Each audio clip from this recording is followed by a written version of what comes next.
The first one is brought to us by a Home Builders Association. Give big this year with the Home for the Holidays raffle. You have a chance to win a beautiful new custom home or a cash prize this holiday season and help make wishes come true for Make-A-Wish kids with critical illnesses. Raffle proceeds benefit Make-A-Wish OKI, which has granted over 22,000 wishes to children facing critical illnesses across Ohio, Kentucky, and Indiana since 1983. This year's house is a custom-built ranch by Petros Homes and has 3 bedrooms, 2.5 baths, and a 3-car garage. It also includes amazing features like a great room, an unbelievable kitchen, and a mudroom with open lockers and a unique pet shower station. One lucky winner will be announced on December 24th, so get your $100 ticket now.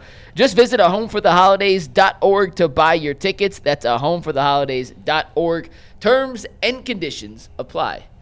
All right, guys, we're going to pivot to Myles Garrett at 11:50, but for the next 10 minutes, I am very curious. Wait a second. What is going on here with Anthony and Mike making a fantasy football trade in the middle of the show? We made this trade did at that like this 9 morning. o'clock this morning. Oh, that's collusion. Anthony getting robbed in this deal. Wait a minute. Have you seen my team? I scored 65 what kind of points trade last is week. this? I made him an offer. You already handed Mike a great player early in the season. No, that was Yes, Evan he 419 gave me I Josh didn't put Allen. it through yet. All I'll right. approve it later. But at 11:50, we're going to Myles Garrett because I need these two to win. Yeah, We go saw it ahead. yesterday. But I'm curious. We didn't get to this yesterday on the Monday reaction show. Yeah. The Browns have a culture of losing. We've established that. They've established that. Yeah. We are all thrilled with some of the progress of these rookies. We talk about them every week.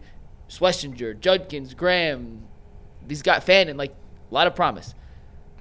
Can a losing culture have a long-term negative impact on players like that? Or if it is eradicated after one season, do all those losing habits kind of go to the wayside? And I go to the Philadelphia 76ers as like the prime example of how a losing culture can sour players with a lot of talent moving forward, a la Embiid and Ben Simmons. Yeah. I mean, there's no doubt. And the other thing that sort of sucks is even though the Browns have good players, like, you know, they've had Hall of Famers, you know, like Joe Thomas and Myles Garrett is going to be a Hall of Famer. Those guys, even to some extent, get used to losing because you have to. Yeah. It's because you have to compartmentalize to be able to do your assignment, your job, and not let the losing just make you go into this funk where you're super depressed and you can't like function. But yeah, overall, it does bring a sense of, I guess, complacency. You don't really want to do the little things, you know. I mean, you don't want to come to work early. You don't want to stay late. You want to just get the hell in and out of the building. You want to just punch the clock and punch out. And I know that because I mean, when I was in Buffalo for 2 years, I mean, the end of the December was a death march. Yeah. Did you know you were going to be bad before the season? Like Dude, everybody thinks they're going to win the Super Bowl. Yeah. Oh my God, dude! Every year. team. You think the Browns to a man thought they were going to be good this year? Yes. Yes. Okay. It's interesting. It's the delusional nature of the business. Then that would lead me, because you guys say that would lead me to believe that a losing culture can be changed in a hurry, because if you go into, like, especially with a quarterback that you believe in, right? And whether that's Shedeur Sanders or someone they draft next year, I think you could change, because that's the way you guys have just described it, it's a year-to-year thing. It's something that happens as the year goes along. You probably, in the start of those bad Bill seasons, did you ever play on a bad team with Seattle and San Francisco? San Francisco. Yeah. Okay. So in the start of those years, you guys both thought you could win, right? There are probably less guys, you know, ignoring the little things. But as the season goes into December, you start blowing off the little things, right? Well, next year, if the Browns are good, that won't happen. It shouldn't, in theory. Now, maybe at the first sign of a problem, you're quicker to go back to those bad attitudes when you've been losing. It's easy to revert back to bad habits. Right, if you're used to losing. Trust me. You know, it's like, you know, like I gave up alcohol, right? Right. And it's been easy for the most part. Yeah. Not every day, but for the most part, I've been good. But you know what? I know there's going to come a day where I'm going to be like having a bad day, and something bad's going to happen in my life where I'm going to probably have some temptation, and want to potentially go back into that. And now I'm not going to, but it's still there. And you got to be on top of that stuff. You know, if you've been on losing teams and things like that, you have to constantly shut that little man up that talks in the back of your head, because he does definitely try to get in there. I say it every year. With this Brown season, it's going to be a point of the season where something's going to happen. And this is where leadership, and this is why you got to get different voices in there and guys that's been to Super Bowls and stuff like that. Because if you continue to just run it back like it is, it's going to come a time. Something's going to happen over the course of a game. And this is what's going to be said out loud.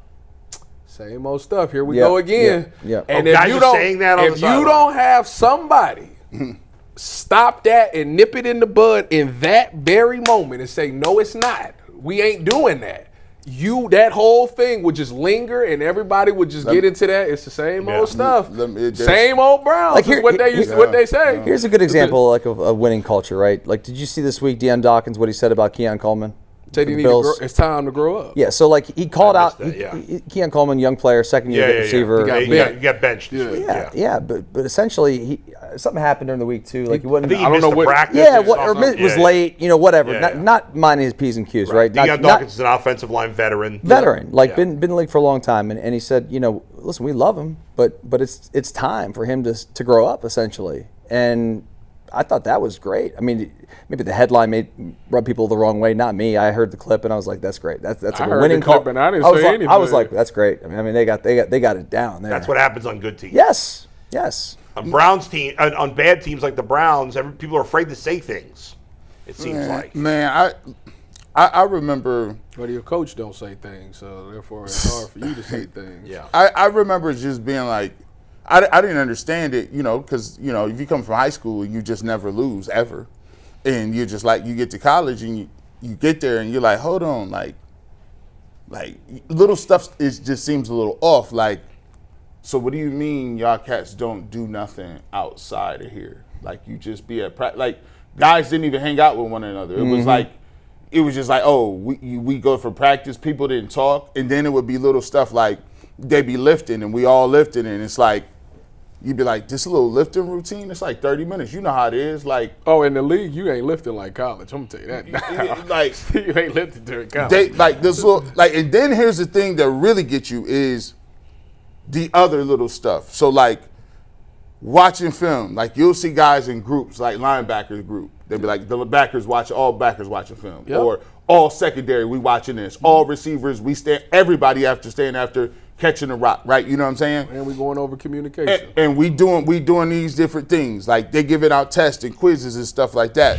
But what happens is when you start taking them L's and it start getting dark like it in right here on this side of the country, and it's dark at 5 o'clock, and you get done with them practices, you be like, man, I'm gonna get me a bag of ice on the way out. I ain't gonna. That's a fact. I'm gonna get out of this bag on the way out. That's a fact. Also, like, I ain't staying up in here for that. I was just September, I'm hanging out, having a meal with my teammates. Now it's to go box. Yeah, look. I don't even want to be here. I don't even want. I got some things to do. Parent teacher conferences tonight.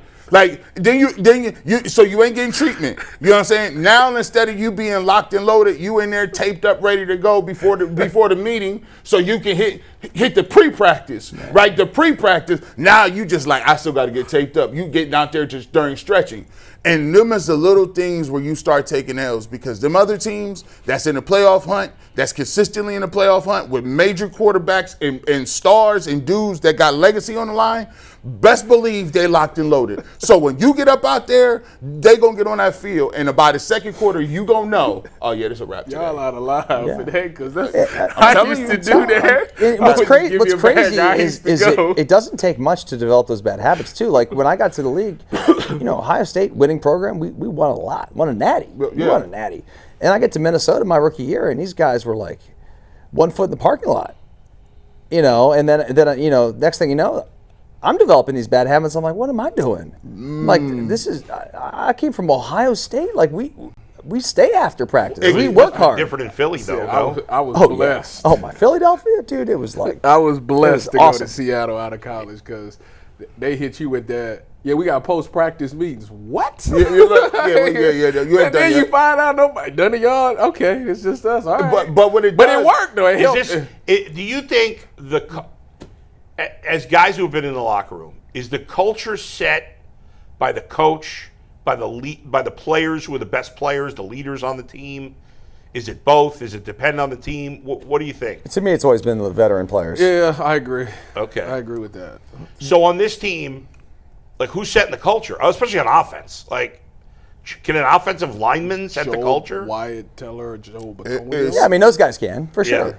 But are they hanging with the running backs and the wide receivers? But when you got a lame duck coach or you got a coach that is on the hot seat, it's a difference between like if you know if you got a first year coach and you know he got 3-4 years of runway and he there 3-4. He got 2 to 3. he got 2 to 3 and Yeah. and this your first year You living in? you starting to tell yourself I don't want to be a casualty.